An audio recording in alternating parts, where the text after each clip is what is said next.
हमारा चैनल का नाम है समझ ही अंतिम उद्देश्य। इसका तात्पर्य यह है कि समझना ही हमारा लास्ट गोल है ना? तो इस चैनल के माध्यम से हम क्या करेंगे, कक्षा 6 से लेकर के 12 तक की जितनी भी पुस्तक हैं, हर विषय की पुस्तक को, हर एक पाठ को पहले तो हम लोग समझेंगे, फिर हर एक क्वेश्चन आंसर को करेंगे, ठीक है? लाइन बाय लाइन हर एक पुस्तक को पढ़ेंगे।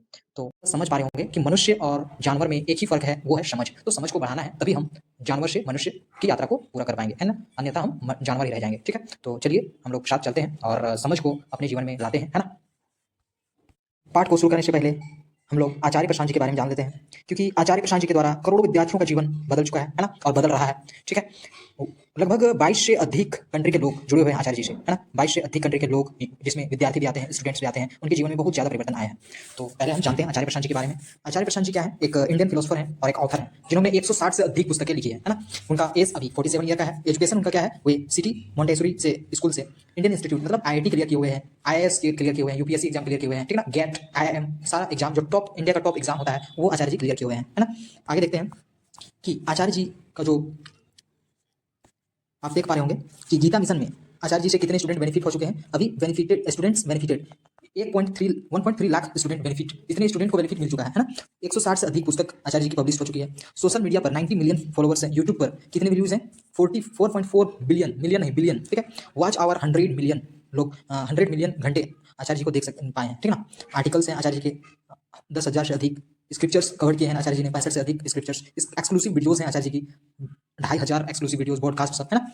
और देखिए यूट्यूब पर आचार्य जी की सब्सक्राइबर है 66 मिलियन, फेसबुक पर 12 मिलियन फॉलोवर्स हैं, इंस्टाग्राम पर 10 मिलियन फॉलोवर्स हैं, ट्विटर पर भी हैं 1.5 मिलियन फॉलोवर्स, व्हाट्सएप चैनल पर 500 के फॉलोवर्स है, 500,000 फॉलोवर्स हैं, थ्रेड्स पर 570 के फॉलोवर्स हैं, है ना? अब आगे देखते हैं। देखिए आचार्य जी के लगभग 22 क्या है चैनल्स हैं, उनमें से पहला क्या है? रशियन चैनल है, रशिया भाषा में भी आचार्य जी का चैनल है, चाइनीज भाषा में भी आचार्य जी का चैनल है, फ्रेंच में है, स्पेनिश, जर्मन, गुजराती, बंगला, कन्नड़, तेलुगु, है ना? देखिए तमिल, मराठी, मलयालम, पंजाबी, ठीक है ना? एक प्रकृति के बारे में स्पेशल चैनल है, राष्ट्र धर्म पर चैनल है, शास्त्र ज्ञान, शास्त्रों का ज्ञान अगर यदि आप लेना चाहते हैं तो उस पर चैनल है ना? फिर आपका स्क्रिप्चर्स एंड साइंस के ऊपर चैनल है, शक्ति जो महिलाओं के लिए एक चैनल है, ब्रेकिंग न्यूज उस पर एक चैनल है, आचार्य प्रशांत करके एक चैनल है इंग्लिश में, और एक हिंदी में है आचार्य प्रशांत करके एक चैनल है। टोटल 22 से अधिक चैनल हैं आचार्य के, है ना? अब 160 से अधिक वो पुस्तकें जो आचार्य जी ने लिखी है, वो उसकी बात करते हैं, ठीक है ना? तो विद्यार्थियों के लिए बहुत महत्वपूर्ण ये पुस्तक है, विद्यार्थी जीवन। देखिए ये क्या पुस्तक का क्या नाम है? विद्यार्थी जीवन। ये पुस्तक आप अवश्य ही पढ़ें, है ना? आपको बहुत ज्यादा मदद मिलेगी, बेस्ट सेलर बुक है ना? देखिए आपको इसमें क्या क्या टॉपिक हैं वो आपको देखने को मिलेगा। डर बहुत लगता है, अटेंशन, फोकस, कंसंट्रेशन, पढ़ने बैठता हूँ मन नहीं लगता है, ना पढ़ाई में मन लगता है, ना ढंग का काम मिलता है, मोटिवेशन का बाजार गर्म है, मतलब ये टॉपिक्स हैं। इसे आप वीडियो को पॉज करके आप देख सकते हैं, वीडियो को रोक करके आप देख सकते हैं, ठीक है? मैं सबको बोलने लगूँ तो अभी बहुत समय लग जाएगा, और काफी बुक्स के बारे में आचार्य जी आपको अभी बताने वाला हूँ, जो कि आपको बहुत हेल्पफुल होगा आपके जीवन को परिवर्तन करने में, है ना? ये टॉपिक है विद्यार्थी जीवन, जो पुस्तक है इसका टॉपिक ये है, चैप्टर 22 तक है, ठीक है? आप देखिए दूसरा बुक क्या है? आचार्य प्रशांत विद स्टूडेंट्स, स्टूडेंट के साथ आचार्य प्रशांत जी कैसे बात किए हुए हैं, ये टॉपिक है ना? आईटीएंस सीजन एट आईटीएंस मीट आईटीएंस, है ना? आईटीएंस ने मिला आईटीएन से, ठीक है ना? आचार्य जी भी आईटीएन है, और आईटीएन द्वारा क्या क्या क्वेश्चन पूछा गया वो यहाँ पर है, और उनके जवाब आचार्य जी ने दिया है, वो है ना? फिर डिकोडिंग सक्सेस के ऊपर एक बुक है ना? ये भी आपको बहुत हेल्पफुल करेगा, ठीक है? सफलता एक पुस्तक है जो कि विद्यार्थियों के लिए बहुत जरूरी है, ये सबसे ज्यादा जरूरी है। ज्वाला, यदि आप महान पुरुषों के छत्र छाया में रहोगे तो आपको हमेशा प्रेरणा मिलती रहेगी, और आप ज्यादा से ज्यादा पढ़ाई भी, हर काम में आप मन लगा पाओगे, है ना? आगे ये टॉपिक है उनके। फिर उत्कृष्टता, ऊंचा उठने को तैयार हो, ठीक है ना? देखिए ये सब टॉपिक है ना? एक्सीलेंस, उत्कृष्टता का ही इंग्लिश में एक बुक है, एक्सीलेंस, ठीक है? आगे इन्फिनाइट पोटेंशियल, अनलिमिटेड सक्सेस के ऊपर एक बुक है आचार्य जी की, ठीक है? फिर नेताजी सुभाष चंद्र बोस, संकल्प संघर्ष आजादी के ऊपर एक बुक है ना? लिखनी है नई कहानी, युवाओं के संग संवाद हुआ है, बात हुआ है, वो एक बुक है। मन गलत दिशा क्यों भागता है, ये सब मतलब ये टॉपिक्स हैं, आप देख सकते हैं, वीडियो को पॉज करके बिल्कुल देखिए, और आप विजिट कीजिए आचार्य जी की पुस्तकों को, बहुत आपको जीवन में लाभ मिलेंगे विद्यार्थी जीवन में, है ना? साहस एक बुक है, इसमें ये टॉपिक्स हैं। समय एक बुक है जिसमें ये सब टॉपिक है, समय यूं ही फिसल ना जाए जिंदगी, है ना? फिर संघर्ष एक पुस्तक है, अपने विरुद्ध, संघर्ष अपने विरुद्ध, है ना? ये टॉपिक्स हैं आपको मिलेंगे देखने को। फिर ज्ञान मस्ती, आचार्य प्रशांत की बच्चों के साथ गपशप हुआ है, वो एक पुस्तक है ना? फिर पंचतंत्र के ऊपर एक पुस्तक है जिसमें कहानियां दिया हुआ है, और ये बच्चों के लिए बहुत हेल्पफुल है, इसमें कहानियों के साथ आचार्य जी की शिक्षाएं भी है ना? फिर वैसे तो काफी बुक्स है, लेकिन मैंने वही बताया है जो स्टूडेंट्स के लिए काफी मददगार है, और ये सब भी बहुत मददगार है। सारे पुस्तकों को आपको जरूर से जरूर आप देखिए, विजिट कीजिए, समझिए, है ना? देखिए 160 से अधिक पुस्तकें हैं आचार्य जी की, आप देख पा रहे होंगे, है ना? तो ये पुस्तकों को यदि आप लेना चाहते हैं तो आप क्या कीजिएगा कि आपको प्ले स्टोर में टाइप करना होगा आचार्य प्रशांत ऐप, आचार्य प्रशांत जी करके टाइप करना होगा, आपको एक ऐप आएगा। ये टाइप को आप अगर आपके फ़ोन में डाउनलोड है तो ठीक है, और नहीं है तो आप डाउनलोड कर लीजिएगा। मेरे फ़ोन में डाउनलोड है तो मैं ओपन कर लेता हूँ। जैसे ही आप ओपन कीजिएगा, है ना, आपको ऐसा इंटरफेस आएगा, आप नेक्स्ट कीजिएगा, नेक्स्ट कीजिएगा। नेक्स्ट करने पर आप फिर आपको देख पा रहे होंगे, आप लॉगिन विथ गूगल दिख रहा होगा और ईमेल, लॉगिन विथ ईमेल दिख रहा होगा, तो आप इस पर क्लिक कीजिएगा, लॉगिन विथ गूगल पर क्लिक कीजिएगा, है ना। तो जैसे ही आप इस पर क्लिक करते हैं, आपका अकाउंट चूज करने के लिए आ जाता है, आप अकाउंट चूज करते हैं और फिर आप लॉगिन हो जाते हैं, है ना। इसमें आप क्या कीजिएगा, आपको ये 3 डॉट जो कॉर्नर में दिख रहा होगा, हाँ मैं आपको शो करता हूँ, 3 डॉट देखिए, कॉर्नर में 3 डॉट दिख रहा होगा, उस पर क्लिक कीजिएगा। आपको फिर आपको ऑल बुक्स पर जाना है, ठीक है ना, ऑल बुक्स पर जाइएगा। हाँ, आपका बुक आ चुका है, ठीक है ना। आप जैसे कि मान के चलिए कुछ भी बुक आप लेना चाहते हैं, मान के चलिए कि आप विद्यार्थी जीवन का ही बुक लेना चाहते हैं, है ना। तो आप क्या कीजिएगा, विद्यार्थी जीवन बुक के ऊपर टाइप कीजिएगा और फिर आप इस पर हार्ड कॉपी पर आप टाइप कर सकते हैं, ठीक है ना। हार्ड कॉपी पर टाइप कर दीजिएगा, आपका डायरेक्ट हो जाएगा क्रोम के साथ, ठीक है। और यहाँ पर आप बाई कर सकते हैं, ठीक है, ओके। अब हम जानते हैं आचार्य प्रशांत जी का ऐप के बारे में। तो ऐप में आप क्या कर सकते हैं, इसमें आपको क्या क्या लाभ होंगे। आचार्य प्रशांत जी के ऐप में आप आचार्य प्रशांत जी की सर्कल में रहेंगे, है ना। पहली बात, आचार्य प्रशांत जी के सर्कल में आप रहेंगे, है ना। वर्ल्ड में जितनी फिलोसफी है, फिलोसफर को आप जान पाएंगे, क्लाइमेट चेंज के बारे में जान पाएंगे, है ना। साइंस के बारे में बहुत सी साइंस की बातें आपको यहाँ मिलेंगे। इंडियन फिलोसफर जितने भी हैं उनके बारे में, वर्ल्ड फिलोसफर और इंडियन फिलोसफर के बारे में आप जान पाएंगे, ठीक ना। लोक धर्म के बारे में क्या क्या बातें हैं वो जानेंगे, करंट अफेयर जानेंगे, हिस्ट्री जानेंगे, डिजिटल सर्विलेंस जानेंगे, ठीक ना। पेरेंटिंग कैसे करना है वो जानेंगे, ठीक ना। वुमेन इंपावरमेंट के बारे में जानेंगे, पोएम, बहुत से अच्छे अच्छे पोएम आपको मिलेंगे आचार्य जी की, है ना। और अन्य लेखकों का भी पोएम आपको देखने को मिलेगा, बुक्स मिलेंगे। जनरल इंस्पायर्ड, आप इंस्पायर होंगे बहुत से लोगों से, है ना, महान व्यक्तियों से। अच्छी अच्छी जो आपको नई सीख देती है वैसी मूवी की आपको जानकारियाँ यहाँ मिलेंगी। आपको कोट्स मिलेंगे, ठीक ना। और स्पोर्ट्स से रिलेटेड आपको बातें, कैसे संघर्ष करना है, कैसे स्पोर्ट में आपको जीत हासिल करना है, बहुत सी चीज़ें आपको सीखने को मिलेगी। पढ़ाई स्टार्ट करने से पहले मैं आपको एक जानकारी दे देना चाहता हूँ। यदि आप किसी वीडियो का स्पीड को बढ़ाना चाहते हैं या घटाना चाहते हैं, तो आप क्या कीजिएगा, आपको कॉर्नर में एक सेटिंग का आइकन दिख रहा होगा, उस पर क्लिक कीजिएगा, है ना।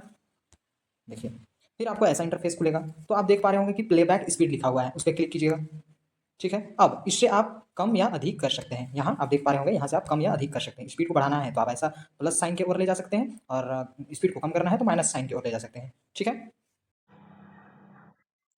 आज हम लोग पढ़ेंगे पृथ्वी के प्रमुख मंडल, कक्षा 6 की पुस्तक पृथ्वी, ठीक है ना, अध्याय 5। तो स्टार्ट करने से पहले, पृथ्वी के प्रमुख मंडल स्टार्ट करने से पहले हम लोग आचार्य जी की कोट्स को देख लेते हैं, ठीक है ना। क्या कहते हैं, राष्ट्र बर्बाद होता है बिना ज्ञान की भक्ति से, ठीक है ना। राष्ट्र बर्बाद होता है बिना ज्ञान की भक्ति से और व्यक्ति बर्बाद होता है बिना ज्ञान के प्रेम से, है ना। चलिए चलते हैं हम लोग पाठ की ओर। क्या आप जानते हैं कि हमारी पृथ्वी एक अनोखा ग्रह है। बिल्कुल अनोखा ग्रह है, क्योंकि यहाँ जीवन संभव है और अन्य ग्रहों में जीवन संभव नहीं है, ठीक ना। पृथ्वी एकमात्र ऐसा ग्रह है जहाँ जीवन पाया जाता है। जीवन के लिए आवश्यक तत्व क्या क्या हैं, जीवन जीने के लिए आवश्यक जो तत्व हैं वो क्या क्या हैं, भूमि, जल और तथा हवा सिर्फ पृथ्वी पर ही मौजूद है। दूसरे ग्रहों में भूमि, जल तथा हवा तीनों में से तीनों कोई नहीं उपलब्ध है, कुछ ना कुछ मिसिंग है ना। आगे देखते हैं, पृथ्वी की सतह ऐसी है जिसमें पर्यावरण के तीनों महत्वपूर्ण घटक आपस में मिलते हैं तथा एक दूसरे को प्रभावित करते हैं। पृथ्वी ही एक ऐसा जगह है जिसमें पर्यावरण के ये तीनों महत्वपूर्ण घटक आपस में मिलते हैं और एक दूसरे को प्रभावित करते हैं। पृथ्वी का जो ठोस भाग जिस पर हम रहते हैं वो स्थल मंडल कहा जाता है।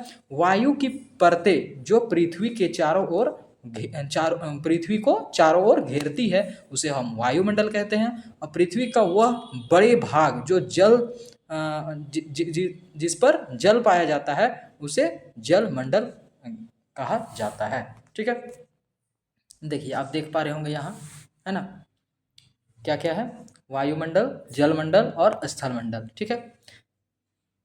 जयमंडल एक सीमित क्षेत्र है जहाँ स्थल, जल एवं हवा एक साथ मिलते हैं। जैवमंडल एक ऐसा सीमित क्षेत्र है, एक लिमिटेड एरिया है जहाँ पर क्या क्या पाया जाता है, स्थल भी, जल भी और हवा भी पाया जाता है, मिलते हैं, तथा जहाँ सभी प्रकार के जीव पाए जाते हैं। हम लोग कहाँ रहते हैं, जैव मंडल में रहते हैं, ठीक है। ना हम लोग वायुमंडल में रहते हैं, ना हम लोग जल मंडल में रहते हैं, ना हम लोग स्थल मंडल में तो रहते हैं, लेकिन ये तीनों जहाँ पर पाया जाता है वहाँ हम लोग रहते हैं, ठीक है ना।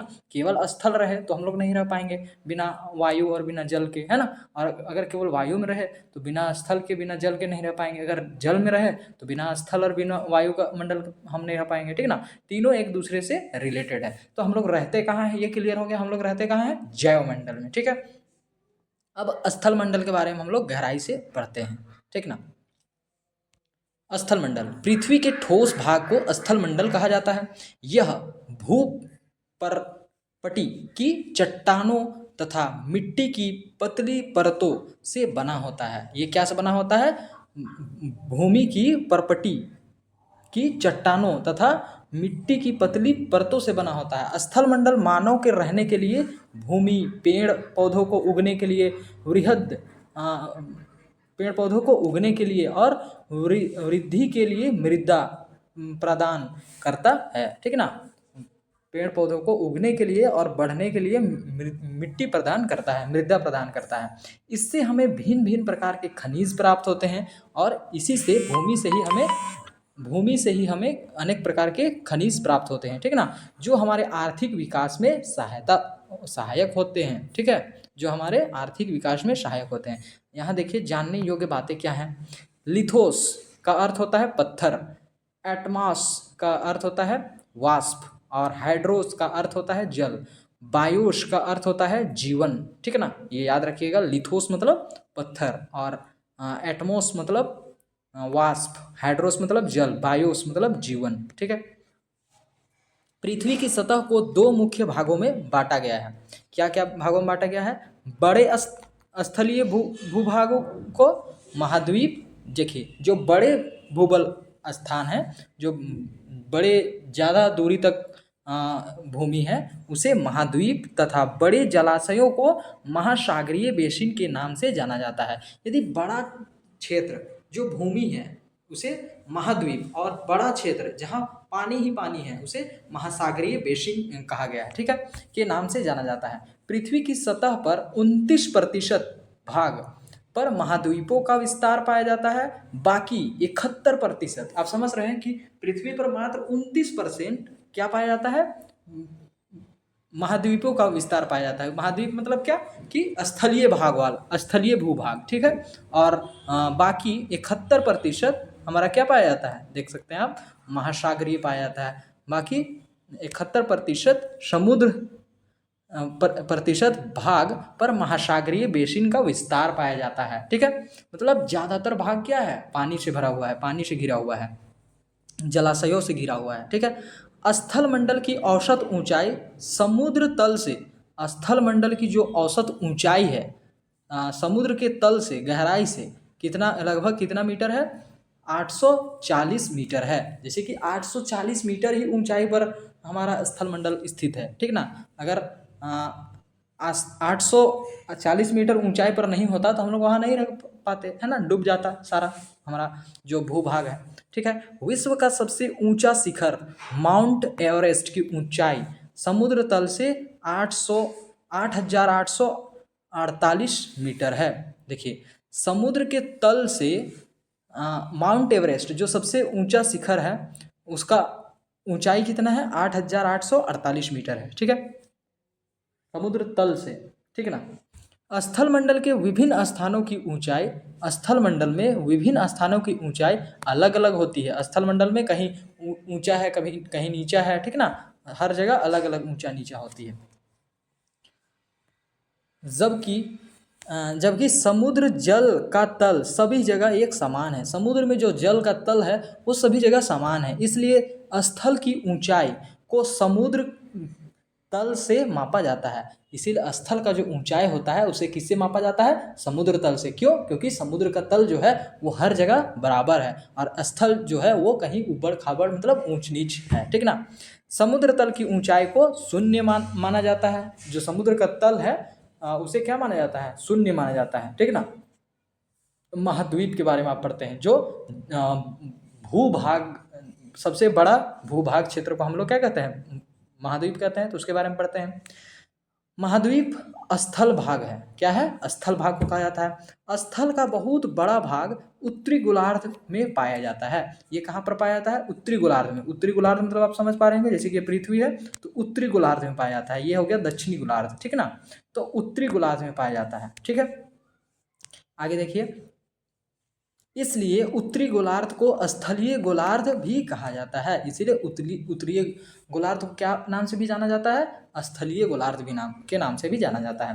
पृथ्वी का 7 महाद्वीप हैं। पृथ्वी में कितने महाद्वीप हैं?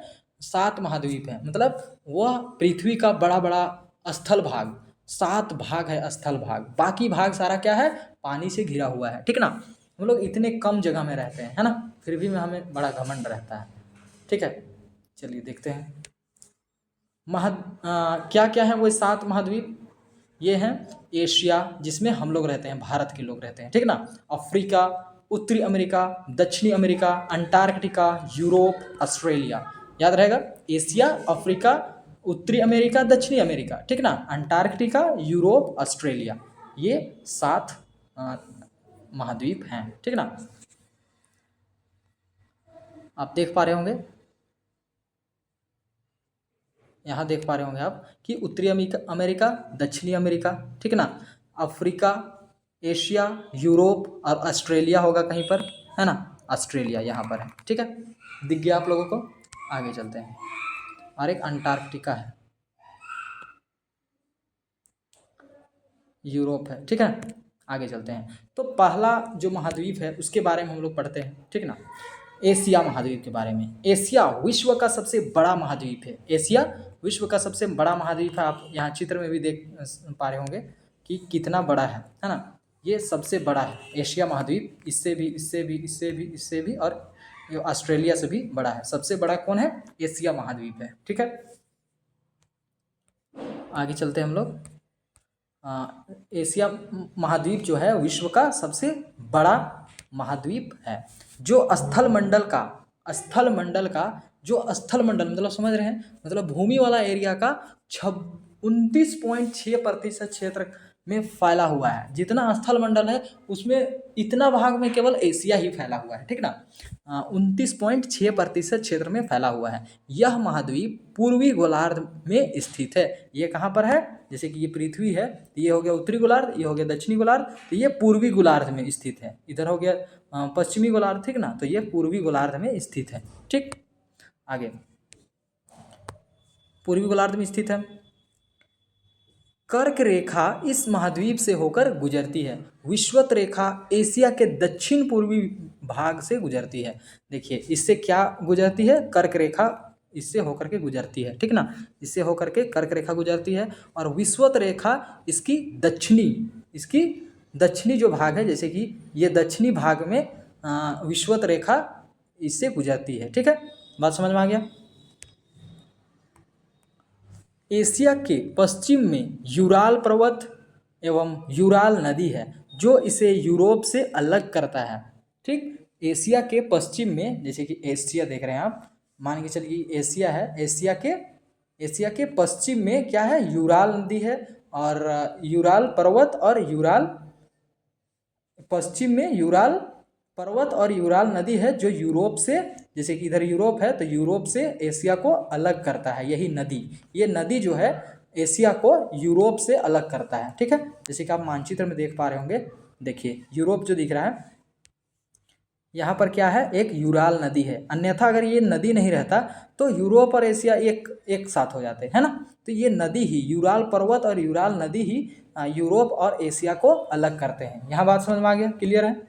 आगे चलिए, ठीक, एशिया के बारे में हमने पढ़ लिया। अब अफ्रीका के बारे में, ये छोटी छोटी जानकारियाँ हैं, इसमें तो बहुत से देश हैं, फिर राज्य हैं, जिला हैं, गांव हैं, मोहल्ला हैं, मतलब उतना पढ़ने लग गए तो बहुत ज़्यादा हो जाएगा, ठीक है, एक बुक बन जाएगा एशिया का, ठीक है।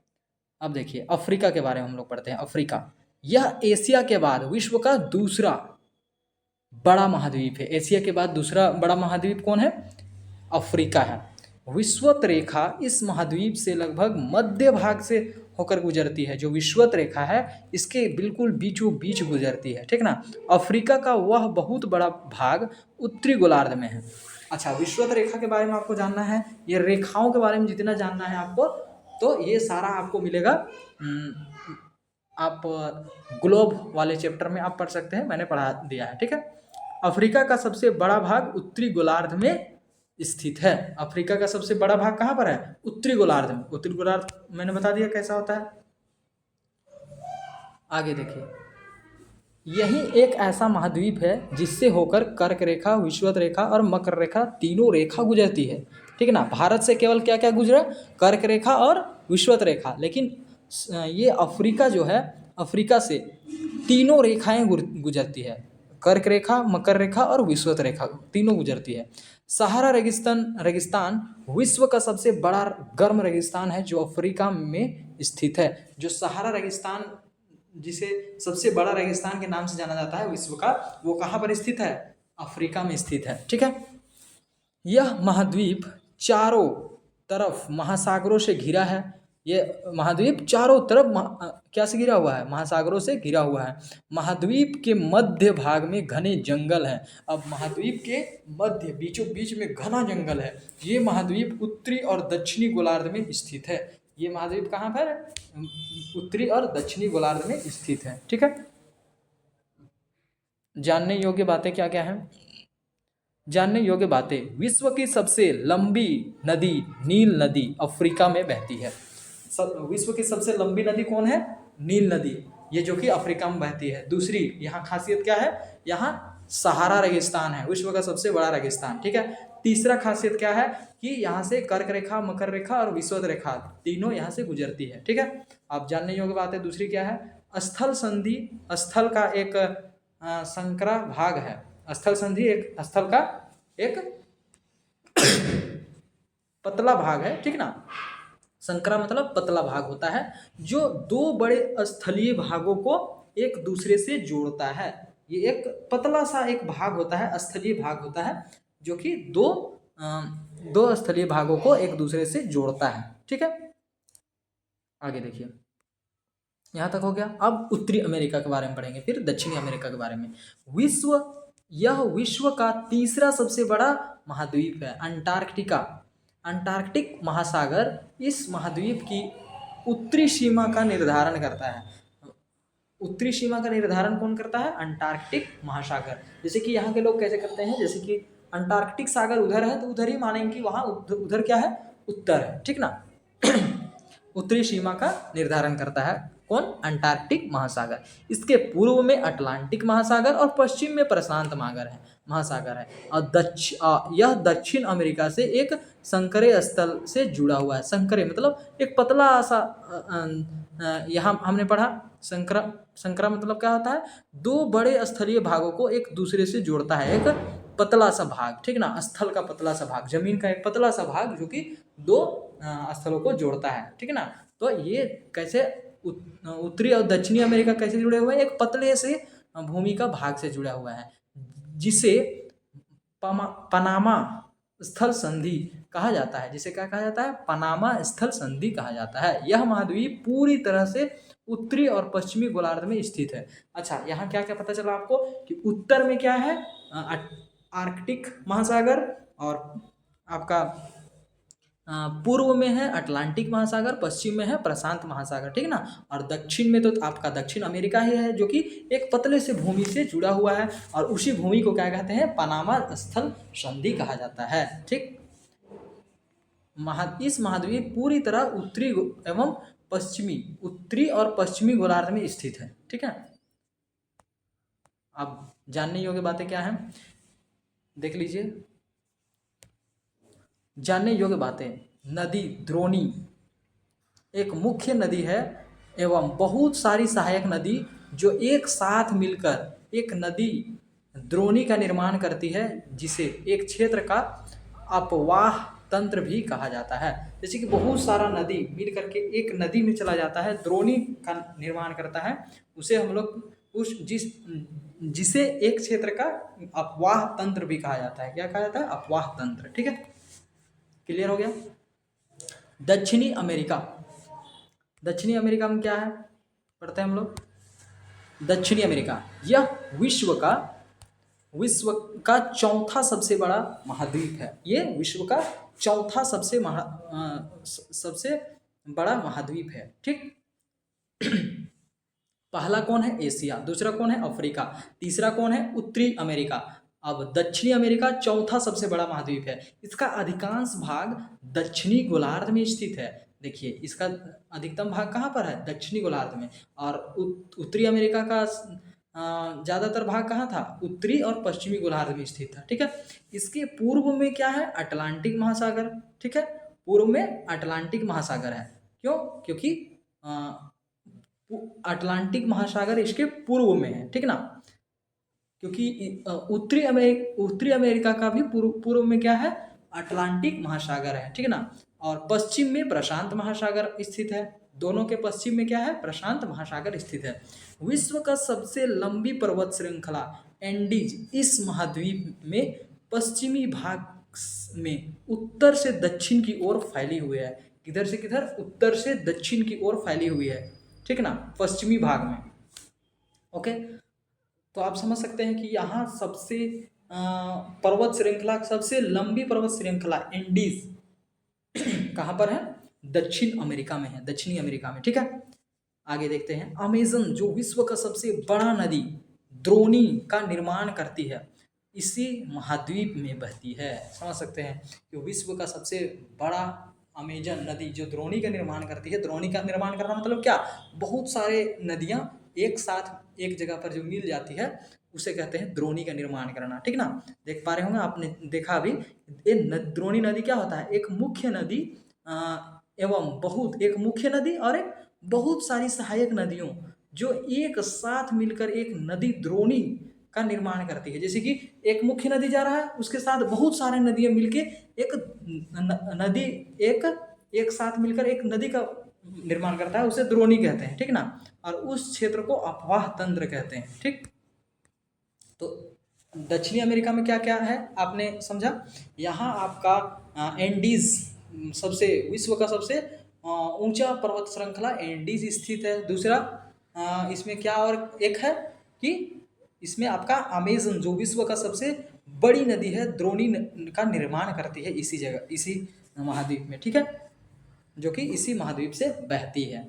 ओके, आगे चलते हैं। अंटार्कटिका, यह विश्व का 5वां सबसे बड़ा महाद्वीप है। विश्व का सबसे 5वां बड़ा महाद्वीप है, जो पूरी तरह दक्षिणी गोलार्ध में स्थित है। ये पूरी तरह दक्षिण में स्थित है। दक्षिण मतलब आप समझ पा रहे होंगे, दक्षिण में स्थित है, ठीक है, पृथ्वी के दक्षिण में। ये उत्तर हो गया, ये दक्षिण हो गया, ये पूर्व हो गया, ये पश्चिम हो गया, ठीक है। बार बार बताने की जरूरत नहीं है ना। आगे देखिए,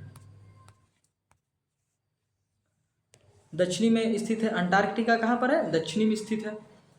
यह विश्व का 5वां सबसे बड़ा महाद्वीप है ना, जो दक्षिणी गोलार्ध में स्थित है। दक्षिण ध्रुव इस महाद्वीप के मध्य से में स्थित है। दक्षिणी जो ध्रुव है, दक्षिणी ध्रुव है, ये इस महाद्वीप के मध्य में ही स्थित है। यह हमेशा मोटी बर्फ की परतों से ढका रहता है। जो अंटार्कटिका है, ये हमेशा मोटी बर्फ की परतों से ढका हुआ रहता है, इसलिए इसे श्वेत महाद्वीप भी कहा जाता है। ये बिल्कुल दक्षिणी ध्रुव में है, ठीक ना। तो दक्षिणी ध्रुव में है तो इसे सही से धूप इसमें नहीं जा पाती है, ठीक है ना। यहाँ प्रतिकूल वातावरण के कारण किसी भी प्रकार का अस्थाई मानव निवास नहीं करता है। मतलब अस्थाई रूप से वहाँ कोई भी मानव वहाँ नहीं बसा है। क्यों, क्योंकि प्रतिकूल वातावरण नहीं है, ठीक ना। अंटार्कटिका महाद्वीप में बहुत से देशों के शोध केंद्र स्थित हैं। बहुत से देशों का वहाँ शोध केंद्र स्थित है। क्यों है, क्योंकि ठंडा एरिया है तो कोई भी चीज़ फ्रीज हो पाता होगा, कोई चीज़ जल्दी खराब नहीं हो पाता होगा, है ना। भारत के भी 3 शोध संस्थान यहाँ हैं। भारत के भी 3 शोध संस्थान हैं, ठीक है। इनके नाम क्या है, मैत्री, भारती और दक्षिणी गंगोत्री। 3 क्या है शोध संस्थान, एक्सपेरिमेंट सेंटर क्या क्या है, मैत्री, भारती और दक्षिणी गंगोत्री।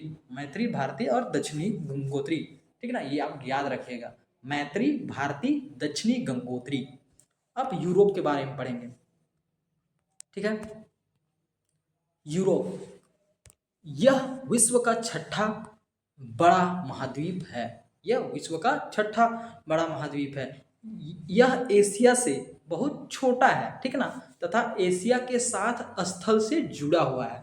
ये स्थल से जुड़ा हुआ है। ये क्या से केवल अलग होता है, एक पर्वत और एक नदी से केवल अलग होता है ना, ठीक है। वो पर्वत का क्या नाम है, यूराल, ठीक ना, और यूराल नदी, यूराल पर्वत। इसलिए कभी कभी एशिया और यूरोप महाद्वीप को मिलाकर यूरेशिया कहा जाता है। इसीलिए उसे मिला करके हम लोग कभी कभी क्या कह देते हैं, यूरेशिया कहा जाता है। यह 3 तरफ महासागर से घिरा हुआ है। आर्कटिक वृत्त इससे होकर गुजरता है। और जो तीन तरफ से क्या घिरा हुआ है, महासागरों से घिरा हुआ है, आर्कटिक वृत्त इससे होकर के गुजरता है। आर्कटिक का जो वृत्त है इससे ही होकर के गुजरता है। ठीक है, आगे बढ़ते हैं हम लोग ऑस्ट्रेलिया के बारे में पढ़ते हैं, लास्ट जो महाद्वीप है उसके बारे में। ठीक ना, अभी हम लोग क्या पढ़ रहे हैं, स्थल मंडल के बारे में। ठीक ना, अब ऑस्ट्रेलिया, ऑस्ट्रेलिया विश्व का सबसे छोटा महाद्वीप है। ठीक, जो पूरी तरह से दक्षिणी गोलार्ध में स्थित है। इसे ओशिनिया के नाम से भी जाना जाता है, ओशिनिया के नाम से भी जाना जाता है। यह चारों तरफ से महासागरों से घिरा हुआ है, अतः इसे द्वीपीय महाद्वीप भी कहते हैं, द्वीपीय महाद्वीप भी कहते हैं, क्योंकि चारों तरफ से महासागरों से घिरा हुआ है। जिसमें स्थित प्रमुख देश ऑस्ट्रेलिया एवं न्यूजीलैंड हैं। इसमें जो प्रमुख देश जो हैं ऑस्ट्रेलिया और न्यूजीलैंड हैं। ठीक ना, आगे देखते हैं। अब हम लोग पढ़ेंगे जल मंडल के बारे में। ठीक ना, पृथ्वी के लगभग 71% भाग जल पर क्या है, जल है। इसलिए इसे नीला ग्रह भी कहा जाता है। पृथ्वी के लगभग 71% भाग में जल ही भरा हुआ है, इसीलिए इसे हम लोग क्या कहते हैं, नीला ग्रह भी कहा जाता है। ठीक है, जल मंडल में जल के सभी रूप उपस्थित है, जैसे कि नमकीन भी है और मतलब खारा पानी भी है, मीठा पानी भी है, हर तरह के जल उपस्थित है, सभी तरह के रूप। इसमें महासागर, नदियाँ, झील, हिम नदियाँ, भूमिगत जल तथा वायुमंडलीय में जल वाष्प सभी सम्मिलित है। ठीक है, वायुमंडल में जो जल वाष्प होता है उसे भी लिया जा रहा है। ठीक है, भूमि पर पाए जाने वाले जल का, भूमि पर जितने भी जल पाए जाते हैं उस जल का 97%, ठीक है ना, 97% से अधिक भाग महासागरों में पाया जाता है। मान के चलिए 100% कोई चीज़ है, ठीक है ना, तो 3% ही पीने जैसा पानी है और 97% सारा पानी कहाँ पाया जाता है, समुद्रों में ही पाया जाता है, महासागरों में पाया जाता है। ठीक है, यह इतना अधिक खारा होता है कि यह शुद्ध किए बिना मानव के उपयोग में नहीं आ सकता है। शेष जल का बहुत बड़ा भाग बर्फ की परतों में हिम नदी और भूमिगत जल के रूप में पाया जाता है, और जो बाकी जो बचे पानी 3% वो बहुत ज़्यादा तो क्या है, वो बहुत हिम नदियों में है, मतलब बर्फ बना हुआ है, और कुछ ही है जो कि ज़मीन के अंदर है, उसे ही हम लोग पीते हैं। ठीक है, जल का बहुत कम भाग 2.5 मतलब 2.7% अलवण जल तथा पीने योग्य है। मात्र 100% में से 2.7% ही पीने योग्य पानी है, बाकी क्या है, सभी समुद्र वाले खारा पानी है, नमकीन पानी है, और जिसे हम लोग पी नहीं सकते हैं। ठीक ना, बिना शुद्धि किए बिना। दूसरा बर्फ के मोटे चादर में पड़ा है। ठीक है, आगे देखिए। अब महासागर के बारे में पढ़ते हैं हम लोग। महासागर जलमंडल के मुख्य भाग हैं, क्योंकि ज़्यादातर जल का भाग कहाँ पर है, महासागर में ही है ना। महासागर बेसिन की गहराई, महासागर जो बेसिन है उसकी गहराई सभी जगह सामान्य नहीं है, मतलब सभी जगह गहराई नहीं है समान। महासागरों की औसत गहराई 3688 मीटर है। औसत जो माना जाता है वो कितना गहराई माना जाता है, 3688 मीटर माना जाता है। ठीक है ना, विश्व का सबसे गहरा भाग प्रशांत महासागर का मेरियाना गर्त है। देखिए, विश्व का सबसे गहरा भाग कहाँ पर है, प्रशांत महासागर का मेरियाना गर्त को माना जाता है विश्व का सबसे गहरा जगह। ठीक है, इसकी गहराई कितना है आप देख सकते हैं, औसत कितना है 3000 है, यहाँ 11000 मीटर है इसका औसत क्या गहराई। महासागर एक दूसरे से जुड़े हुए हैं, महासागर तो एक दूसरे से जुड़े हुए हैं। जल हमेशा गतिशील रहता है, बहते रहता है ना। महासागरीय जल की 3 मुख्य गतियाँ तरंगे, ज्वार भाटा तथा महासागरीय धाराएं हैं। महासागरीय जल का 3 क्या मुख्य गतियाँ हैं, तरंगे हैं, ज्वार भाटा है और महासागरीय धारा है। ठीक है, आकार के आधार पर क्रमशः 5 मुख्य महासागर हैं। ठीक है, आपको क्या पता चला इसमें सबसे इम्पोर्टेंट कि सबसे गहरा महासागर कहाँ पर है, प्रशांत महासागर में, जो कि किस जगह है, मेरियाना तर्क में गर्त में सबसे गहराई है 11022 मीटर। ऐसे नॉर्मली 3688 मीटर रहता है एवरेज, लेकिन इतना ज़्यादा है वहाँ पर। अब हम लोग 5 मुख्य महासागर के बारे में पढ़ेंगे, है ना। तो वो क्या है, प्रशांत महासागर है, आर्क अटलांटिक महासागर है, हिंद महासागर है, आर्कटिक दक्षिणी हिम महासागर और अंटार्कटिक दक्षिणी हिम ये आर्कटिक में क्या हो गया, उत्तरी हिम महासागर, और अंटार्कटिक में दक्षिणी हिम महासागर। आर्कटिक फिर अंटार्कटिक आता है, ठीक ना। प्रशांत महासागर, अटलांटिक महासागर, हिंद महासागर, आर्कटिक महासागर और अंटार्कटिक महासागर, ठीक है। अब हम लोग सबसे पहले पढ़ते हैं प्रशांत महासागर के बारे में, ठीक है ना। प्रशांत महासागर यह सबसे बड़ा महासागर है। यह पृथ्वी के 1/3 भाग में फैला है। पृथ्वी का सबसे गहरा भाग मेरियाना गर्त प्रशांत महासागर में ही स्थित है। प्रशांत महासागर वृत्ताकार है।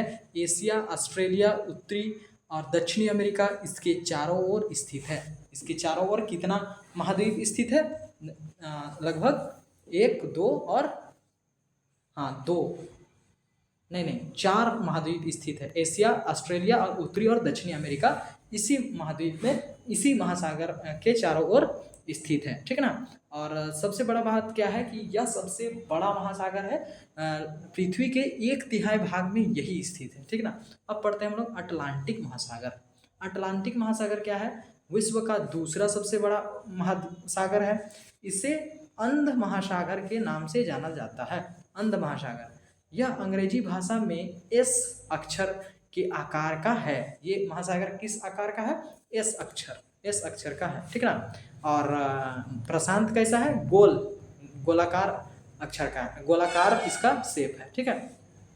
इसके पश्चिमी किनारे किसके, अटलांटिक के पश्चिमी किनारे पर, पश्चिमी जो किनारे पर उत्तरी एवं दक्षिणी अमेरिका, पश्चिमी किनारे पर, पश्चिम का जो किनारा है उसमें क्या है,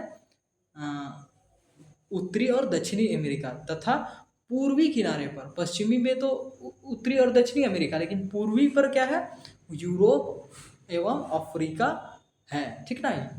पूर्वी पर यूरोप तथा अफ्रीका है। व्यापार की दृष्टि से यह सबसे व्यस्त महासागर है। सबसे व्यस्त महासागर कौन है, आपका अटलांटिक, ठीक है।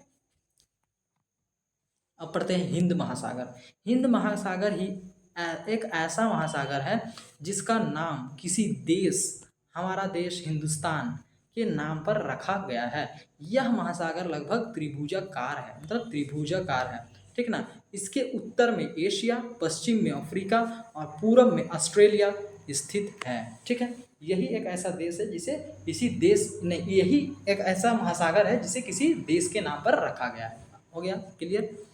जानने योग्य बातें, जल संधि, पानी का संकरा भाग जो 2 बड़ी जल राशियों जैसे समुद्र और महासागरों को एक दूसरे से जोड़ता है।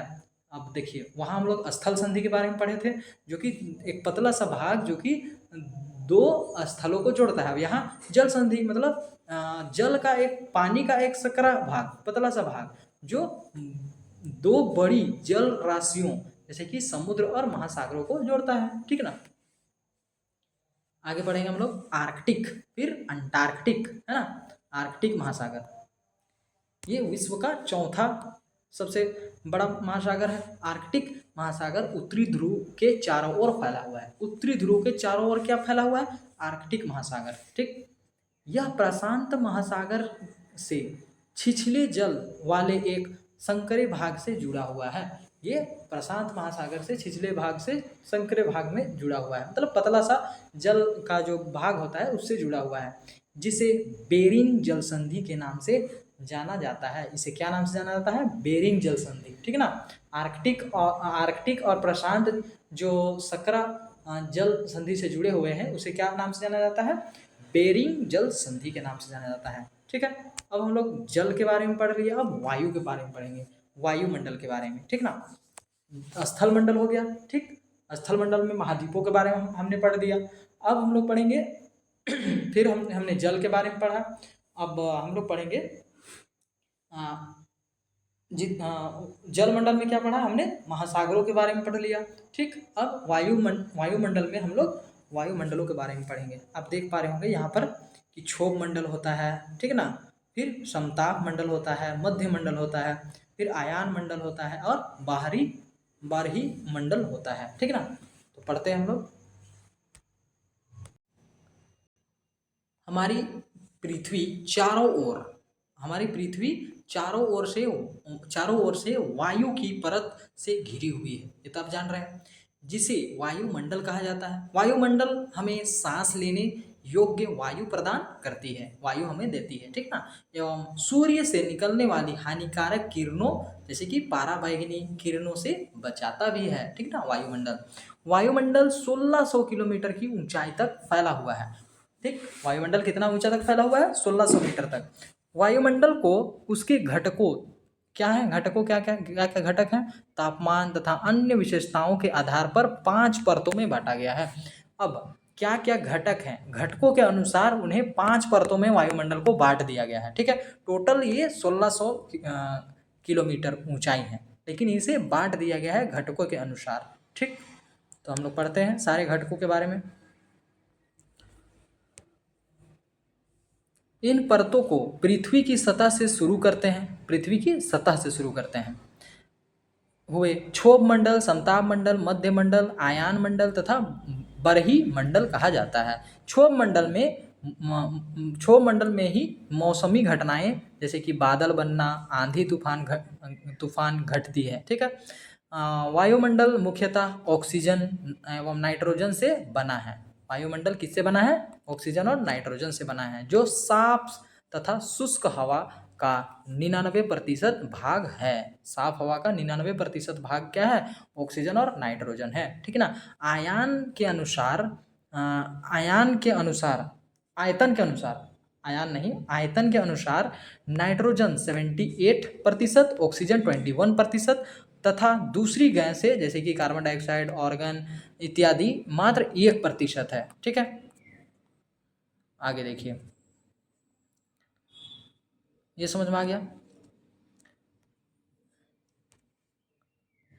ऑक्सीजन सांस लेने के लिए आवश्यक है, जबकि नाइट्रोजन प्राणियों की वृद्धि के लिए आवश्यक है। कार्बन डाइऑक्साइड पृथ्वी के द्वारा छोड़ी जाती है, ठीक। अब देखिए यहाँ पर जानने योग्य बातें। झारखंड की महिला पर्वतरोही प्रेमलता अग्रवाल ने सबसे अधिक उम्र में माउंट एवरेस्ट पर विजय प्राप्त की। सबसे अधिक उम्र में एक महिला थी, उसने पर्वत पर चढ़ा, प्रेमलता अग्रवाल के नाम से, ठीक है ना, और विजय प्राप्त किया। आगे चलते हैं।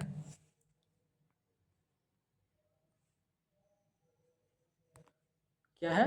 कार्बन डाइऑक्साइड पृथ्वी के द्वारा छोड़ी गई उष्मा को अवशोषित करती है। उष्मा को क्या करती है? अवशोषित करती है।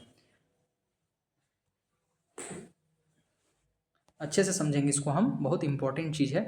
कार्बन डाइऑक्साइड देख पा रहे हैं आप, ये कार्बन डाइऑक्साइड है ना, कार्बन डाइऑक्साइड पृथ्वी के द्वारा छोड़ी गई, ठीक ना। कार्बन डाइऑक्साइड पृथ्वी के द्वारा छोड़ी गई उष्मा को अवशोषित करती है। पृथ्वी द्वारा जो छोड़ी जाती है उष्मा, ताप जो छोड़ी जाती है, उसे कौन अवशोषित कर लेता है? कार्बन डाइऑक्साइड, जिससे पृथ्वी गर्म हो जाती है ना। जिससे क्या होता है? पृथ्वी गर्म हो जाती है। यह पौधे की वृद्धि के लिए भी आवश्यक होता है, ठीक। आगे देखिए, ऊंचाई के साथ वायुमंडल के घनत्व में भिन्नता आती है, ठीक है ना। घनत्व कम होता है या अधिक होता है, देखते हैं। यह घनत्व समुद्र तल पर सबसे अधिक होता है। समुद्र के तल पर मतलब निचला स्तर पर बहुत अधिक होता है, तथा जैसे जैसे हम ऊपर की ओर जाते हैं यह तेजी के साथ घटता जाता है। मतलब जैसे ही आप ज़्यादा ऊंचाई पर जाएंगे आपको ऑक्सीजन लेने में दिक्कत हो जाएगी, ठीक ना। ऊंचाई के साथ हवा के घनत्व में कमी होने के कारण पहाड़ों पर पर्वतारोहियों को सांस लेने में कठिनाइयां होती है। इसीलिए कभी कभी आप देखे होंगे कि ऑक्सीजन सिलेंडर लेकर के जाते हैं वे। ऊंचाई पर सांस लेने के लिए उन्हें अपने साथ क्या लेना पड़ता है? ऑक्सीजन सिलेंडर लेकर के जाना पड़ता है। वायुमंडल की ऊंचाई के साथ तापमान में कमी होती है। जैसे जिस तरह वायु हवा का घनत्व कम होता है, उसी तरह तापमान भी कम होता है, ठीक है ना। तापमान में भी कमी होती है। अब हम लोग पढ़ेंगे जैवमंडल के बारे में। वायुमंडल के बारे में पढ़ लिया हमने, अब पढ़ेंगे जैवमंडल।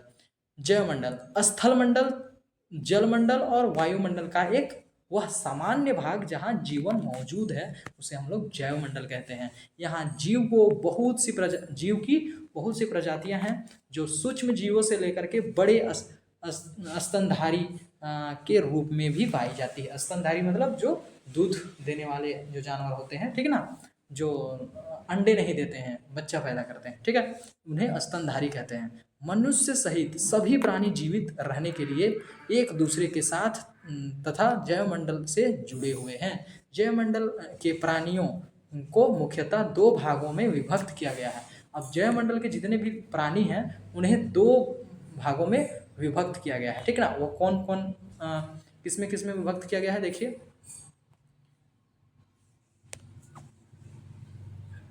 दो भागों में विभक्त किया गया है। पहला जंतुगत और दूसरा पादप। मतलब जंतुगत मतलब जितने भी जानवर लोग हैं वो हो गए जंतुगत, और पादप मतलब पेड़ पौधे जितने भी हैं वो पादप में आ गए, ठीक है ना। ये जानने योग्य बातें हैं, इसे हम लोग जान लेते हैं, ठीक है ना। क्या है, देखिए, जानने योग्य बातें। विश्व की सर्वोच्च चोटी माउंट एवरेस्ट पर पहुंचने वाले प्रथम पर्वतारोही कौन थे? तेंजिंग नोर्गे तथा एडमंड हिलेरी थे। तेंजिंग नोर्गे तथा एडमंड हिलेरी थे। विश्व के सर्वोच्च चोटी माउंट एवरेस्ट सबसे पहले पहुंचने वाला एडमंड हिलेरी और आपका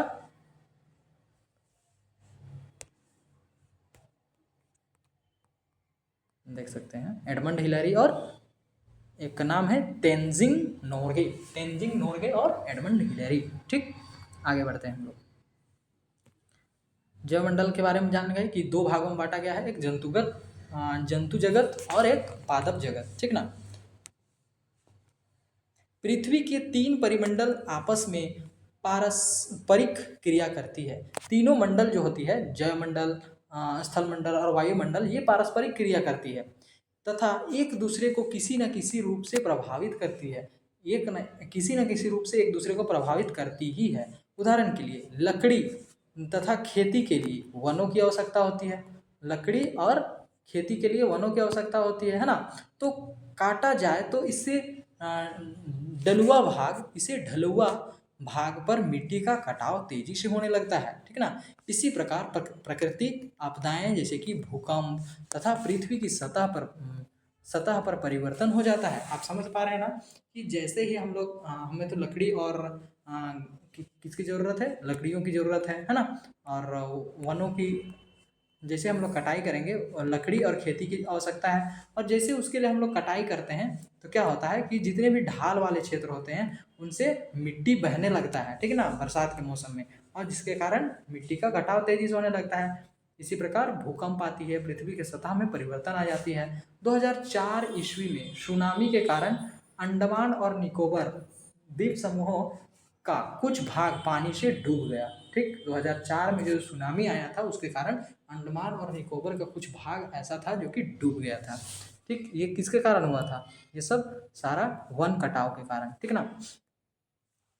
इसलिए स्थल मंडल, वायुमंडल, जलमंडल के बीच प्राकृतिक संतुलन को बनाए रखने के लिए पृथ्वी के संसाधनों के सीमित उपयोग की आवश्यकता है। हम लोग अंधाधुंध जो उपयोग करते हैं वो नहीं करना है, सीमित उपयोग करना है, ठीक है।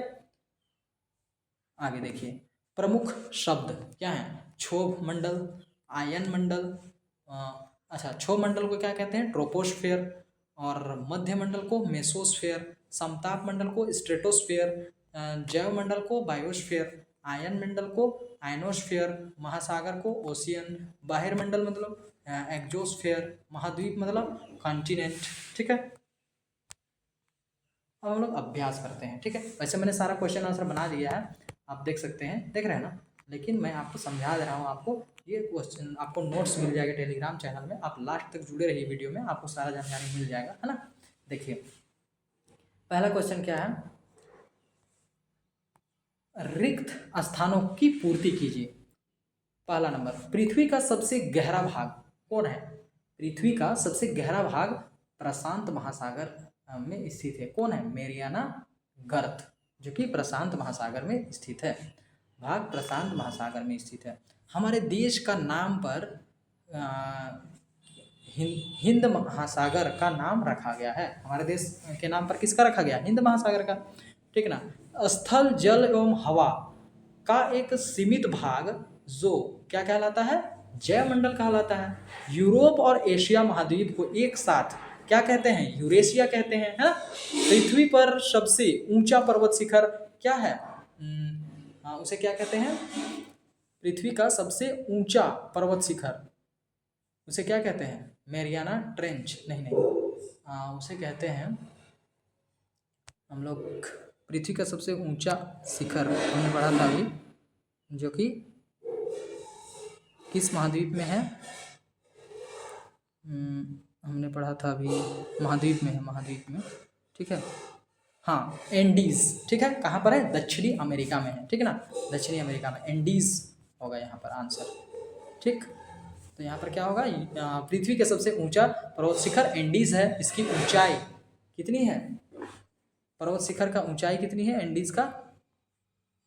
देख सकते हैं आप। दक्षिणी अमेरिका कहाँ गई? हाँ, दक्षिणी अमेरिका में है एंडीज, जिसकी ऊंचाई, अच्छा ऊंचाई नहीं दी हुई है, ये आपको खुद से लिखना है, ठीक है ना। जिसकी ऊंचाई है 8,848 मीटर, अच्छा दी गई थी, है ना, 8,848 मीटर, जो कि समुद्र के तल से, है ना। आगे क्वेश्चन क्या है? सही उत्तर चिन्हित कीजिए, सही उत्तर को चिन्ह कीजिए आप। पहला क्वेश्चन क्या है?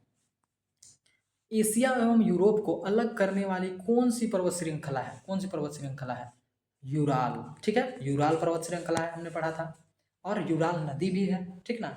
उत्तरी अमेरिका दक्षिणी अमेरिका के किस प्रकार जुड़े हुए हैं? किस प्रकार जुड़े हुए हैं उत्तरी और दक्षिणी? जल संधि या स्थल संधि? स्थल संधि से जुड़े हुए हैं, है ना। वायुमंडल में सर्वाधिक प्रतिशत किस गैस का है? वायुमंडल में नाइट्रोजन सबसे अधिक है। आगे देखते हैं। पृथ्वी का कौन सा भाग ठोस चट्टानों से बना है? ठोस चट्टान से कौन बना है? पृथ्वी का ये भाग ठोस चट्टानों से स्थल मंडल बना है। सबसे बड़ा महासागर कौन सा है? प्रशांत महासागर है, ठीक है।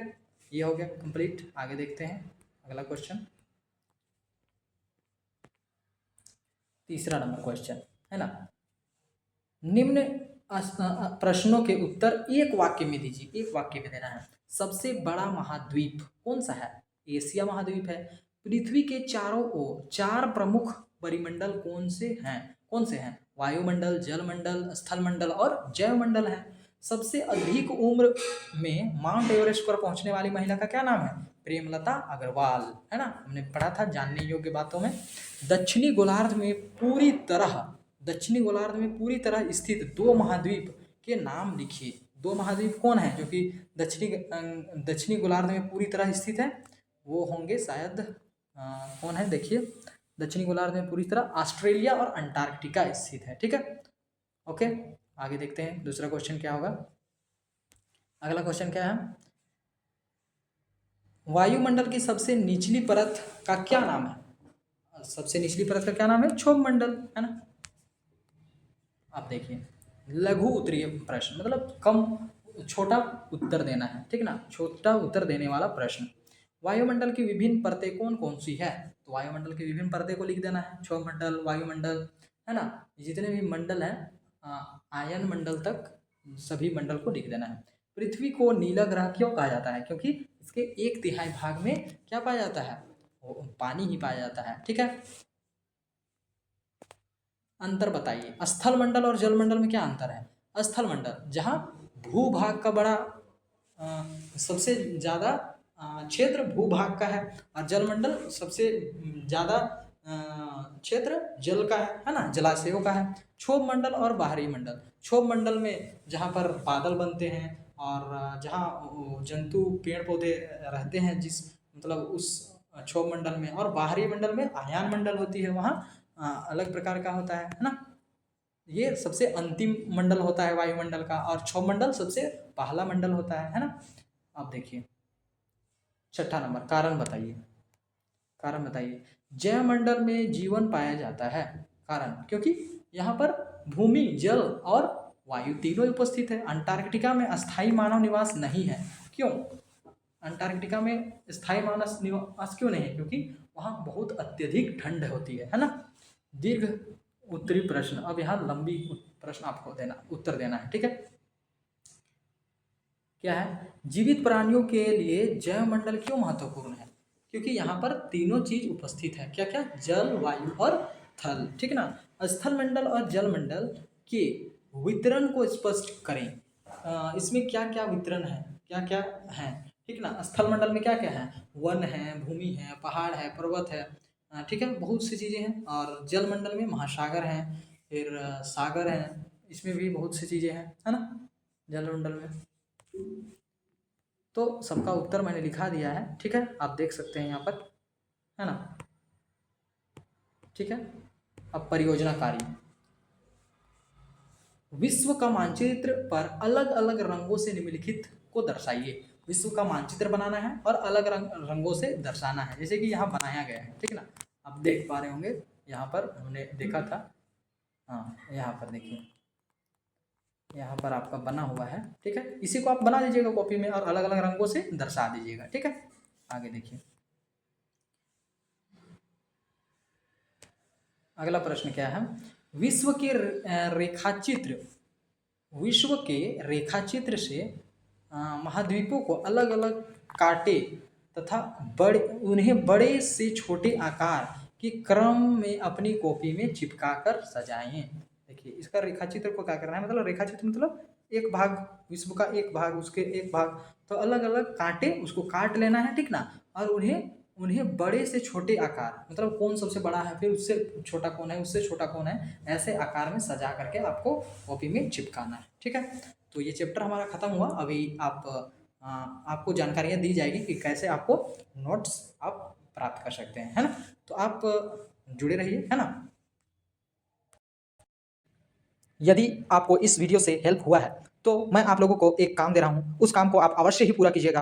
आप देख पा रहे होंगे कि आपको वीडियो के नीचे मोर करके लिखा हुआ दिख रहा होगा, मोर करके, उस मोर पर आप क्लिक कीजिएगा, आपको डिस्क्रिप्शन पेज खुल जाएगा, ठीक है। डिस्क्रिप्शन पेज में फिर से आपको मोर लिखा हुआ दिखेगा, मोर पर फिर से आप क्लिक कीजिएगा, ठीक है ना। तो आपका डिस्क्रिप्शन ओपन हो जाएगा। आप नीचे की ओर स्क्रॉल करते हैं, आप देख पा रहे हैं कि क्लाइमेट चेंज बाय आचार्य प्रशांत जी, इस वीडियोस को अवश्य ही आप देखिएगा। क्लाइमेट चेंज के ऊपर आचार्य जी की वीडियो है, ये आज का सबसे बड़ा मुद्दा निकल चुका है। यदि आप अपने घर वालों से प्यार करते हैं, यदि आप अपने गांव वालों से प्यार करते हैं, यदि आप अपने शहर से, अपने राज्य से, अपने देश से प्रेम करते हैं, अपने विश्व से, अपनी पृथ्वी से यदि आप प्रेम करते हैं, तो ये वीडियो को आप अवश्य ही शेयर कीजिएगा। आचार्य जी की जो वीडियो है क्लाइमेट चेंज का समाधान, ये वीडियो को आप देखिए, समझिए, ज़्यादा से ज़्यादा लोगों तक शेयर कीजिए।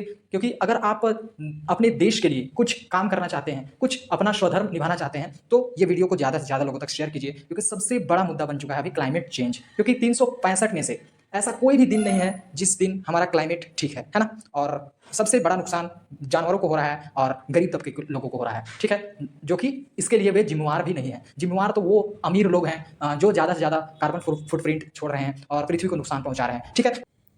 यदि आप नोट्स चाहते हैं, ठीक ना, जो भी मैंने अभी पढ़ाया उसका आप यदि नोट्स चाहते हैं, पीडीएफ चाहते हैं, तो आप क्या कीजिएगा, डिस्क्रिप्शन में जा करके टेलीग्राम चैनल का मैंने लिंक दे दिया है, लिंक पर क्लिक कीजिएगा तो आपको पीडीएफ मिल जाएगा, फिर आप उससे देख सकते हैं। जैसे कि मैं बता रहा हूँ आपको, ये आपको दिख रहा होगा एरो साइन ऊपर में, यहाँ पर ये एरो को आप क्लिक कीजिएगा, ठीक ना। जैसे कि मैं आपको करके दिखा दे रहा हूँ, जैसे मैंने एरो को क्लिक किया, डिस्क्रिप्शन लिखा हुआ आ गया, है ना, डिस्क्रिप्शन लिखा हुआ आ गया। आप नीचे स्क्रॉल कीजिएगा, जैसे ही नीचे स्क्रॉल करते हैं आपको मोर करके दिख रहा होगा, मोर, तो मोर पे क्लिक कीजिएगा, ठीक है ना। मोर पर जैसे क्लिक करते हैं तो आपको इस तरह का इंटरफेस खुल जाएगा। फिर आप नीचे स्क्रॉल कीजिए, नीचे जाइए, ठीक है ना, देखिए चैनल, टेलीग्राम चैनल लिखा हुआ होगा, है ना, टेलीग्राम चैनल, इस लिंक पर आपको क्लिक करना है, ठीक है। जैसे ही इस लिंक पर आप क्लिक करते हैं तो आप डायरेक्ट टेलीग्राम चैनल पर चले जाते हैं, ठीक है ना। टेलीग्राम चैनल पर आपको जितने भी नोट्स हैं, सारे नोट्स आपको उपलब्ध हो जाते हैं। जैसे कि मान के चलिए द एम्पेरर इंग्लिश बुक का, क्लास 6 इंग्लिश बुक चैप्टर 1 का यदि हम लोग नोट्स चाहते हैं, ठीक ना, द एम्पेरर का, the emperor and the Nightingale का, तो इस पर आप क्लिक करते हैं, ठीक ना। आप देख पा रहे होंगे यहाँ पर आपको नोट्स दिख रहा है, जितने भी मैंने आज तक पढ़ा दिया है सबका यहाँ नोट्स आपको मिल जाएंगे, ठीक है। तो आप किसी पर भी क्लिक करके आप उसे देख सकते हैं। तो मैं एक को दिखा दे रहा हूँ आप लोगों को एग्जाम्पल के लिए। देखिए, जैसे ही आप क्लिक करते हैं तो आपको पूरा खुल जाता है, जो जो मैंने पढ़ाया है, जो भी वर्ड मीनिंग्स मैंने कराए हैं सारा आपको मिल जाता है, ठीक है। क्वेश्चन आंसर जितना भी कराया है मैंने सारा आपको मिल जाता है, ठीक है। देखिए, क्वेश्चन आंसर मैंने लिखा दिया है, जितने भी वर्ड मीनिंग मैंने लिखा दिया है सारा आपको मिल जाता है, ठीक है। देखिए, देख सकते हैं। एक और विशेष जानकारी मैं आप लोगों के साथ साझा करना चाहता हूँ। पाएंगे कि किसी भी board, JAC board, CBSE board, ICSE board, कोई भी सा बोर्ड हो या कोई भी बुक हो, कोई भी सब्जेक्ट का बुक हो, कोई भी क्वेश्चन हो, कोई भी लैंग्वेज में, किसी भी क्वेश्चन का आंसर को आपको चुटकी में, मतलब विद इन सेकंड आपको खोजना है, एक सेकंड के अंदर में खोजना है, तो आप क्या कीजिएगा कि आपको आपका होम स्क्रीन में एक आइकन लाना होगा, एक विजेट लाना होगा, जैसे कि मैं आपको ला करके दिखाता हूँ, ठीक है। उसके लिए पहले क्या करना होगा कि आप जो होम स्क्रीन है उसमें होम स्क्रीन में क्या कीजिएगा कि आप लॉन्ग प्रेस कीजिएगा, मतलब दबा कर रखिएगा, ठीक है। लॉन्ग प्रेस करने पर आपको एक ऐसा इंटरफेस दिख रहा होगा इस टाइप का, वॉलपेपर, आइकन्स, विजेट्स, तो लेआउट ये सब दिख रहा होगा। तो आप विजेट पर क्लिक कीजिएगा, ठीक है। विजेट पर जैसे ही आप क्लिक करते हैं तो आपको इस तरह का इंटरफेस आएगा। अब जैसे ही आप नीचे स्क्रॉल करते हैं, ठीक ना, आप नीचे स्क्रॉल करते जाइएगा, आपको दिख पा रहा होगा कि यहाँ क्या लिखा हुआ है, गूगल। गूगल दिख रहा है। अब गूगल में ही एक ऑप्शन है, Google 4x1 quick search by text, voice और कैमरा। तो इस पर आपको क्लिक करना है, तो इस पर आप क्लिक कर दीजिए। हाँ, तो आप जैसे ही इसे क्लिक करते हैं ये आपके होम स्क्रीन पर आ जाता है, जैसे कि आप देख पा रहे होंगे ये होम स्क्रीन पर आपका आ चुका है, ठीक है, आ गया है। अब इसे क्या करना है आपको कि ये जो आपको आइकन दिख रहा है कैमरा के जैसा, इस पर क्लिक करना है। जैसे ही आप इस पर क्लिक करते हैं तो आपका इंटरफेस खुलेगा, कुछ इस तरह खुलेगा। जैसे ही आप इस पर क्लिक करते हैं, ठीक ना, तो इस तरह का खुलेगा। आप फोटो आप इसे खींच सकते हैं, ठीक है। यहाँ से आप फोटो खींच लीजिए इसको, ठीक है। और आपका ये क्वेश्चन है, आप इसको क्रॉप कर सकते हैं, सिलेक्ट करते हैं कि कितना दूर का आपको चाहिए आंसर, और आप इसका आंसर आपको तुरंत ही गूगल पर मिल जाता है, देखिए, ठीक है ना। मैच द कॉलम मिल गया। अगर आप इसका डीपर नॉलेज चाहते हैं तो डीपर एआई मॉडल में आप डाइव कर सकते हैं, आपको और गहराई से इसका आंसर मिल जाएगा, ठीक है, पूरा डिटेल में मिल जाएगा, है ना। यदि आप पहले से फोटो खींच चुके हैं तो आप क्या कीजिएगा कि जैसे कि ऐसा फोटो खींचने के लिए आता है, पहले से फोटो खींच चुके हैं आप, तो यहाँ पर जाइएगा, जैसे कि गैलरी का आपको दिख रहा है ऑप्शन, इस गैलरी के ऑप्शन पर आप क्लिक कीजिएगा, ठीक है ना। तो इस पर जैसे क्लिक कीजिएगा आप, और यहाँ आपको दिख रहा होगा अलाउ एक्सेस, दिख रहा है अलाउ एक्सेस पर क्लिक कीजिएगा, ठीक है। और आप यहाँ से कोई भी फोटो ले सकते हैं, ठीक है, यहाँ से चूज कर सकते हैं कोई भी क्वेश्चन, है ना। और आप कर सकते हैं, जैसे कि मैं क्वेश्चन चूज कर रहा हूँ, कोई सा भी क्वेश्चन आप ले सकते हैं, ठीक है। ये क्वेश्चन मैं चूज कर ले रहा हूँ, ठीक है ना। तो फिर इसे क्लिक कर देना है, कोई भी क्वेश्चन आप चूज करके उस पर क्लिक कीजिएगा। तो आप क्रॉप कर लीजिए, जितना जितना दूर का आपको यदि चाहिए उतना दूर आप क्रॉप करके, और आप क्वेश्चन का आंसर आप पा सकते हैं, ठीक है। यहाँ तक का मुझे चाहिए आंसर, तो मैं यहाँ तक क्रॉप कर लूँगा और आंसर खुद ब खुद हमें मिल जाएगा। देखिए सारा चीज़ का क्वेश्चन का आंसर हमें मिल गया। यदि और डीप में यदि जानना चाहते हैं तो क्या कीजिएगा, इस पर क्लिक कीजिएगा, dive deeper in AI model, ठीक है। तो एआई के द्वारा आपका क्वेश्चन का आंसर आ जाएगा, है ना। देखिए यहाँ आपको मिनटों में आपको सारा क्वेश्चन का आंसर मिल जाएगा, ठीक है। ये स्टूडेंट सबके लिए बहुत हेल्पफुल होगा, है ना। यदि आप किसी भी अर्थ नहीं समझ रहे हैं, मान के चलिए संस्कृत बुक पढ़ रहे हैं, उसका हिंदी अर्थ में नहीं समझ पा रहे हैं, अंग्रेजी किताब पढ़ रहे हैं, इंग्लिश किताब पढ़ रहे हैं, उसका हिंदी में नहीं समझ पा रहे हैं, ठीक है। तो किसी भी भाषा का यदि कुछ भी भाषा में है, मान के चलिए आप फ्रेंच भी पढ़ रहे हैं, उसका आपको हिंदी भाषा में निकालना है, ठीक है। कुछ भी भाषा आप पढ़ रहे हैं उसको आपको आपका जो नॉलेज है, आपको जो भाषा में आपका नॉलेज है वो भाषा में आप जानना चाहते हैं, तो कैसे कीजिएगा मैं आपको बताता हूँ। पहले तो क्या कीजिएगा, आप प्ले स्टोर में, अपने फोन के प्ले स्टोर में जाइएगा, ठीक ना। प्ले स्टोर में आप क्या टाइप कीजिएगा मैं बता रहा हूँ, सर्च में जाइएगा और यहाँ टाइप करना है Google translate, Google Google translate. देखिए यहाँ पर आपको दिख रहा होगा गूगल ट्रांसलेट, ठीक है। गूगल ट्रांसलेट क्लिक करने के बाद देखिए इसे डाउनलोड कर लेना है। मेरे फ़ोन में ये डाउनलोड है, जिसके कारण ये ओपन दिखा रहा है, आपका में इंस्टॉल दिखाएगा, तो आप इंस्टॉल कर लीजिएगा। जैसे ही आप इंस्टॉल करते हैं और इसे ओपन कर लीजिएगा, है ना। तो मेरे फ़ोन में इंस्टॉल है, तो मैं इसको ओपन कर लेता हूँ। देखिए आप देख पा रहे होंगे यहाँ पर आपको दिख रहा है गूगल ट्रांसलेट, तो इस पर क्लिक कीजिए, ठीक है। जैसे ही क्लिक करते हैं आप, और एक तो कैमरा का ऑप्शन आपको दिख रहा होगा, यहाँ पर कैमरा का ऑप्शन दिख रहा है, यहाँ पर क्लिक करके आप डायरेक्ट फोटो ले सकते हैं, या यहाँ पर टाइप करके जो जिस भी चीज़ का आप अर्थ जानना चाहते हैं वो अर्थ निकाल सकते हैं, है ना। जैसे कि मान के चलिए डॉग, DOG डॉग, डॉग का आप डॉग इंग्लिश है, ठीक है ना, डॉग इंग्लिश में होता है, उसका आप संस्कृत शब्द जानना चाहते हैं, ठीक है ना, संस्कृत शब्द जानना चाहते हैं तो क्या होगा, कुकुरा, क्या होता है डॉग का संस्कृत शब्द क्या होता है, डॉग का संस्कृत शब्द कुकुरा, ठीक है। तो ऐसा पता कर सकते हैं। दूसरा क्या है कि जैसे कि आपको यहाँ कैमरा का ऑप्शन दिख रहा है, जैसे मैंने बताया कैमरा का आइकन दिख रहा है, ये कैमरा के आइकन पर आपको क्लिक करना है, ठीक है ना। जैसे आप क्लिक करते हैं तो आपको एक तो फोटो खींचने के लिए आएगा, लेकिन अगर आप पहले से फोटो खींच चुके हैं, ठीक है ना, पहले से फोटो खींचे हुए हैं, तो क्या कीजिएगा, इस पर क्लिक कीजिएगा, इस आइकन पर क्लिक कीजिएगा, ठीक है ना। देखिए इस आइकन पर क्लिक कीजिएगा और आपको फोटो चूज कर लीजिएगा। जैसे कि इस आइकन पर आपने जैसे क्लिक किया, और फिर क्या कीजिएगा, अलाउ एक्सेस पर क्लिक कीजिएगा, ठीक है ना। अलाउ एक्सेस पर क्लिक करने के बाद आपको जो फोटो आएंगे उसको आप चूज कर लीजिएगा। जैसे कि मैंने पहला फोटो चूज कर लिया, ठीक है।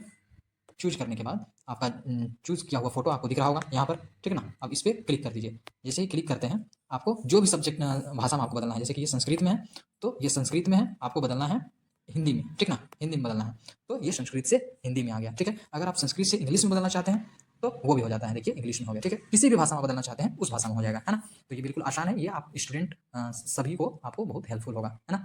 यदि आप किसी इंग्लिश को आप हिंदी में बदलना चाहते हैं तो उसे भी ऐसे ही करना है, सेम प्रोसेस। क्या करना है, अलाउ एक्सेस पर क्लिक करना है, और फ़ोटो चूज़ कर लेना है, या डायरेक्ट भी आप फ़ोटो खींच सकते हैं, ठीक ना?